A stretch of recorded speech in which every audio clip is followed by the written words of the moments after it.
To continue with the Father's Day tribute, this is for fathers everywhere, including grandfathers and my grandfather. This hymn is called "Faith of Our Fathers," and I'll read you the verse, and we'll go with the history, and then I'll sing you the probably sing you all three verses. That'd probably be best. So here we go. Now faith is the substance of things hoped for, the evidence of things not seen. For by it the elders obtained a good testimony. Hebrews 11, verses 1 and 2. Frederick William Faber was raised in an Anglican parsonage in Calverley, Yorkshire, England, but both his parents died when he was young. When he moved to Oxford University as a young man, he came under the influence of the great Roman Catholic John Henry Newman, author of Lead Kindly Light. Following graduation, Faber entered the Anglican ministry, but his soul was troubled. He was drawn to the historic, reverent liturgy of the Catholic faith. On Sunday night, November 16th, 1845, he announced to his congregation that he intended to leave the Church of England and be ordained as a Roman Catholic. For the remainder of his short life, Faber died at 59. He endeavored to provide a body of hymns for English Catholics to sing. Perhaps his most enduring is Faith of Our Fathers. What most Protestants don't know is that Faber wrote this song to remind the Catholic Church of its martyrs during the days of the Protestant King Henry VIII and Queen Elizabeth I. Good queen bees, for example, used fines, gallows, gibbets, racks, and whips against those who said Mass, honored the Pope, or harbored a priest.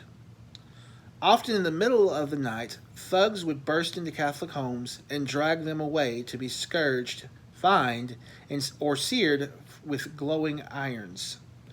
The dungeons were choked with victims. Nicholas Owen was such a victim.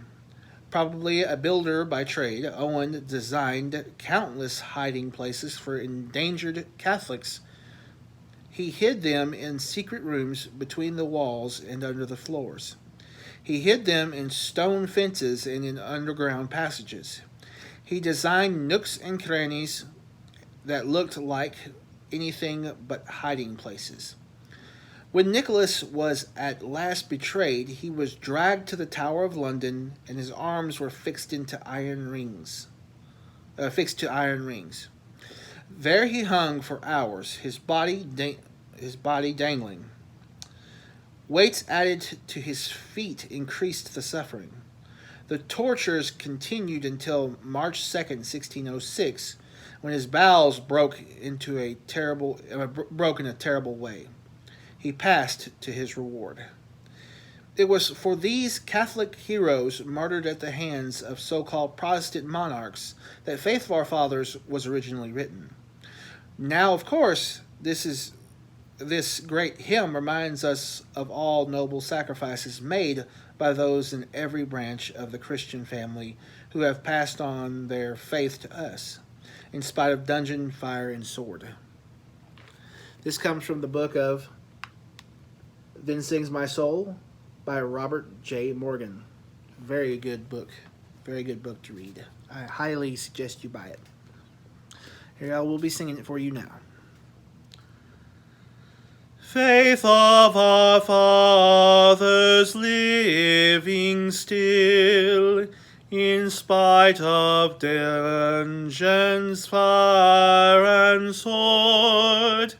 Oh, how our hearts beat high with joy whene'er we hear that glorious word.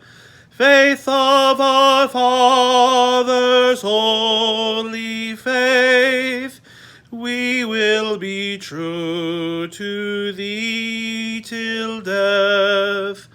Our fathers chained in prisons dark, where still in heart and conscience free how sweet would be their children's fate, if they like them could die for thee. Faith of our fathers, holy faith, we will be true to thee till death. Faith of our fathers we will love, both friend and foe in all our strife, and preach thee too as love knows how, by kindly words and virtuous life. Faith of our fathers, holy faith, we will be true to thee till death. There we go. Have a good day.